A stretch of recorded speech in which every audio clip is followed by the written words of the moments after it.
Trojan UV would be, without doubt, one of the huge success stories of water technologies in recent years. And what we're doing today is to analyze the path that companies like Trojan took, and Hank is founder of the company, what the lessons learned along the way were, what were the key decisions which led to the success of the company evolving, and maybe take some takeaway points for the startup companies who are here today, who might draw some inspiration from this as well. So, without further ado, Hank, it's an interesting story in that it started with the acquisition of a company which was Trojan Metalworks. And I think you spotted that in their portfolio they had a patent for a UV system. Did you immediately recognize the potential, and also how important was intellectual property to the success of the company? Well, it's an interesting story, but very briefly, I was in the broadcasting business for 15 years prior to that. I figured there was a bit of a connection. I'm still trying to figure out what that was. However, let me say, other than I grew up on a farm just north of London, Ontario, and water was always a major issue on farms. And those of you that might have been born and raised on a farm like I was might remember that well. And so water quality, especially bacterially safe water, continues to be a major issue in agricultural communities.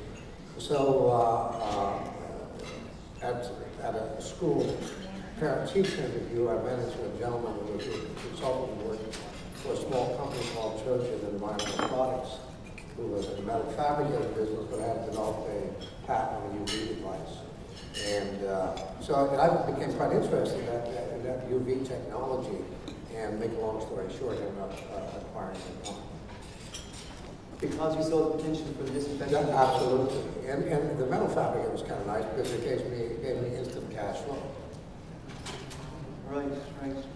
And I gather also as the company grew that your patent position was important to the business going forward. Is that something you defended rigorously? Or? Absolutely. I've certainly appreciated again this morning for all of you developing new technology, new applications, and do a lot of innovation. Intellectual property development is absolutely key in our industry. And the complexity, somebody mentioned water treatment isn't quite like rocket science, and I'm not quite sure whether water treatment isn't more complex than rocket science. And you can certainly hear that again this morning. I really have a deep appreciation for all the technology development and innovation that is going on in the industry. And for us, it was absolutely key to have a huge commitment to research and development and to protect your intellectual property and do it well. And hopefully raise enough funds that you can actually defend those that infringe on, or try to infringe on your patents. Yeah. Now, as well as to be a strong IP position, you had to choose your market segment, and it seems that a critical decision was you decided to go after municipal applications. Yes, initially it was residential, and it still is. That's about, after instant success, after 30 years, now going on 35 years, that's about a $35 million business. And we soon discovered that we were not going to be able to grow and do the innovation that was needed if we stayed purely in the residential business. And so after this, in 1979, we experimented treating municipal wastewater, tertiary wastewater initially, using ultraviolet light. That proved to be actually extremely promising, and so from there we expanded the research program and became very serious about municipal wastewater treatment. And you got your first municipal plant in Tillsonborough, Ontario in 1982. Right. Now at the time that was a very new way to disinfect wastewater. How did you convince the city to run with that? Yeah, we at that time, most of the municipal wastewater treatment plants were operated by the Ontario Ministry of Environment, who owned and operated most of the wastewater treatment plants throughout the province. And they, fortunately, they had great research staff, and still do to this day. And so they allowed our scientists to work with their scientists. And it was absolutely essential to first and foremost convince the regulatory agencies of that. And at that time, I spent quite a bit of time actually in Cincinnati with Dr. Al Venosa. Some of you might remember Al Venosa. And Jim Kleiser, a couple of research scientists at their facilities in Cincinnati, and spent a lot of time with them because they too had done a certain amount of work in ultraviolet disinfection on municipal wastewater. The cities themselves were just at great loss what they should do with this, because they relied heavily on the regulatory agencies and the consulting engineering community. And the consulting engineering community was not anywhere near where I had hoped they would have been on this. And they typically, won't spend a whole lot of time with you unless you have done a great job with the regulatory agencies, whether that's in California, whether that's in Ontario, whether that's in Singapore. We find that is typically, the biggest sales job is to do that and do that well. It sounds like you were very open in terms of an open book with data, sharing, so you get people a comfort level with it. Yes, we quite early on published a scientific paper, a referee paper in as it was called back then, WPCF journal, and we gained a lot of notoriety from that paper and a lot of support, and that became in subsequent published typically a paper every 2 or 3 months, and widely distributed that information. And again, that's why you also need intellectual property protection. Yeah, it gave you the ability to share the information at the same time as protecting it. Yeah. There was a paper last year at WebTech by Denny Parker, Brown Caldwell. He did some case studies of technology innovation over the past 30 years in water, and he looked at common success factors. And one of them they identified was that you needed competition. Now, you guys were first to market with UV. Did you find it was a lonely place to be initially, or did you need competition? And I'd say in the context of sole sourcing, because municipalities struggle with sole sourcing. Yeah, it can be a lonely place. I always relish competition, but I relish the right kind of competition. Good competition where people that used to distribute our product and try to replicate our product. I don't really appreciate that kind of competition. First and foremost, because they don't add any value. And so they just ride on your coattails. I think that kind of competition is not healthy. I think it's not helpful. I think others, innovating in their corner and coming up with insights that, your group might not have covered by that time is helpful. And I think it's great for the industry. We learn, they learn, and it becomes a win-win.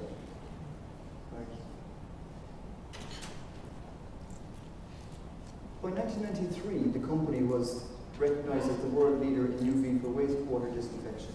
And I think that year you did an IPO on the Toronto Stock Exchange. Right. At that point, you were a leader. How important was the first mover advantage to getting to where you were, do you think? Well, I think it's very important. It is in our case, trying to raise capital was very difficult then as it is today. And even I'm currently involved in 3 startups now, not in the water industry, one in the medical devices, the other one is in the pharmaceutical industry, and the third one is a small financial group, but a bank. But what I find is that the same principles hold true even today. It hasn't changed dramatically from 1993 or not even from 1977. Trying to raise, angel funds is a huge challenge. I'm associated with an angel group, Southwestern Ontario, so we do quite a bit of that once a month. and where people come in and do their elevator pitches, a little bit like your 20 minutes or 5 to 10 minutes elevator pitches. They do a 2-minute one, and so I'm quite familiar with what it takes today versus what it took in 77 and 93 to raise capital. Venture capital has its place, angel, venture, and then an IPO. It was a great exit strategy for some of our early investors, and they did very well with that. And so I believe it's, you need to explore all of those avenues. And what I appreciate about this conference, too, is that there is such a diverse group of people. That there's the innovators, there's the marketers, and there are the funders. And I think that's, we all need one another. One without the other isn't going to go anywhere very fast. But at the same time, it takes a user. You need a very patient money. In our industry, the water industry, I used to think I was doing terrible. That after 7 years, I still wasn't profitable. But I hear people here talking about 10, 15, 20 years. So in retrospect, they haven't done too badly. And in that context, how important is it that you enjoy the journey? Because you've got to sustain yourself over a long period of time. And did you enjoy that? I say to all of you, enjoy the journey, because if you don't have fun in the journey, the pot of gold might not be there at the end of the rainbow. Then what? You think your life's been a failure? I always said to myself, I said to my wife and my kids, even if you don't make it, because there were certain days and months you thought you'd never make it, I'm still having fun doing this. Because one of the beauties about this business, I find, and it's not perhaps unique to our business, the water business, but it is some, but that's where most of my experience has been, is that it's the dynamics and the technical challenges, the market challenges, the challenges you have as a team of trying to develop a focus and to develop a level of commitment and enthusiasm. So my associates, like Bill over there, and many others, gave me a life that I wouldn't have traded for anything. Win or lose, I thought. Prefer to win. However, you don't always have that choice, because once you're in that boat, you're rowing with those two oars, and you're halfway between, losing and winning. You keep rowing towards the winning side. There's quite a few people who seem to be still with the company from those early days. Was the core team very important? Yeah. You also seem to have an ability as a company to be ahead of the curve. When you dominated wastewater, you opened up drinking water treatment. To what extent did you see where the market was going, or to what extent were you actually leading the market? Sometimes you wonder which side you're on. Purely sometimes by coincidence you get on the right side, and purely by pure ignorance you get on the wrong side. However, I think the key for us always was to be focused in your research and to be not only on the technology side, but also on the market side, with the end users, with the regulatory agencies, and also to look at your technology in a holistic way. In other words, ultraviolet disinfection is only a small component of the total treatment process. And so it was always very important for us to understand the total process and how we could enhance the process, how we could enhance the application of our technology to make it of greater benefit to the end user. I also, your customer comes first, second, and third. And if you do the right thing for the customer, we were talking about that earlier this morning, if you understand process and you can optimize a process that might not be your process, but it enhances and reduces the cost of the equipment that you happen to be selling, then I think you owe it to your customers to advise them accordingly. And that allows you to develop you know, a reputation where people trust you that you're going to do the right thing for them, not just for you. In other words, I always said, you know, our best salespeople sometimes would go in and say, I think I can get an order for $1 million, but if we change this process over here, that will cost them $200,000, and if we can sell them $500,000 worth of equipment. That's a tough sell. That's the avenue we would choose. And I think I'm always very proud of our team. Would always look at the best interest of the customer. Seems to serve you well in the long term. And it serves you well in the long term. Yeah. You also have a reputation for continuing value engineering and innovating, and also developing products customized to niches, like for the pharmaceuticals industry. So it seems like you very much focus on the market application when developing the product. Just a good example of that is a number of years ago, we started to look at treating ballast water for ocean-going vessels, and potentially a huge market. However, the regulations were not in place, and the regulatory agencies could not develop consensus because these, you know, crossing many borders and consensus on what these regulations ought to look like. It takes a tremendous amount of work. We always felt confident by speaking to the regulatory agencies that eventually this would become a market, provided we could design the appropriate technology in a cost-effective, affordable way that the shipping firms could live with. Because you know, regulations, at the end of the day, in our experience, need to be economically viable. And if they're not economically viable, they're not going to be implemented. There's going to be huge political resistance to such regulations. So we worked on that for a number of years, kind of parked it off to the side, and now it's back on really hot. And probably, I think we should have sold our first systems last week or this week. So we think it's going to be a huge market. And so it is being proactive, keeping your eye on where the regulations are going, and knowing your customer. You probably learned a lot of this along the way. If you were looking back, are there any things that you would say, oh, I would have done that differently? Yeah, even, you know, looking back, quite frankly, I don't know what we could have done a whole lot differently that would have gotten us there any faster. I think, you know, if some of the things, obviously there are things that you would do differently, perhaps, especially in the way you might financially structure the company.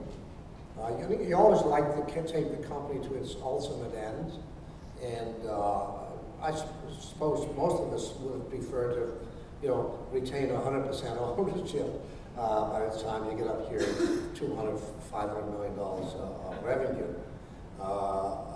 And I think there's sometimes a, you know, real struggles as you, with dilution, right? Especially early investors tend to take a huge hit. And so some of those things perhaps I would have done somewhat differently, but on the whole, not really.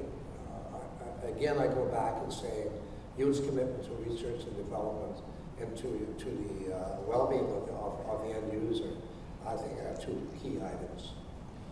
You also had a very successful acquisition strategy, like US Peroxide in 2004, Aquafine in 2005, Orcan in 2008, and these seem to be very strategic. You wanted to get into ultra pure, you wanted to get into advanced oxidation. Yeah. Can you comment maybe on the overall acquisition approach and strategy? Yeah, the strategic acquisitions quite often are not really all that strategic. And it's always somewhat dangerous to make acquisitions for the sake of growth. And most acquisitions never really work out.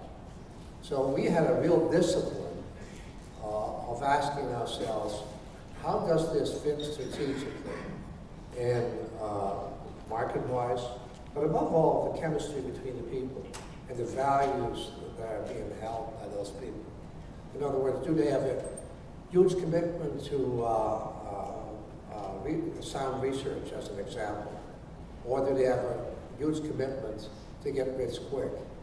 Those are two different sets of values, and if the objective of and they tend to be all small companies, right? They're all small startups as well, and the first thing I usually look at what kind of cars they drove, and if the guy come in with his BMW that I assigned one value to them, maybe drove in a K car, and I said, oh, he's the guy, right? We were fortunate to be, it allowed us to focus on people that loved doing what they were doing. They were in it for all the right reasons, plus they had great research, and he had a huge commitment to make it a success. And I think, so we did not make any acquisitions that, made us an instant success, but they, along with us, struggled to get to where we are today. Good advice. It sounds like it worked. And maybe finally, how optimistic are you for the future? And what types of changes do you see in the market, say, the next decade? I personally believe that, we're on the edge of something that's, I think, even much bigger than when I started this in 76, 77. If I look at the needs and the opportunities, especially, I'm a strong believer in closed-loop systems, and I think what we have built in infrastructure is not sustainable. And I think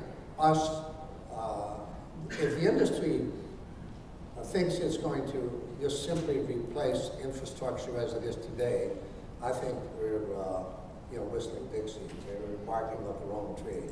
It's not sustainable. Can you imagine digging up every street in every major city to replace all of our sewers? I say,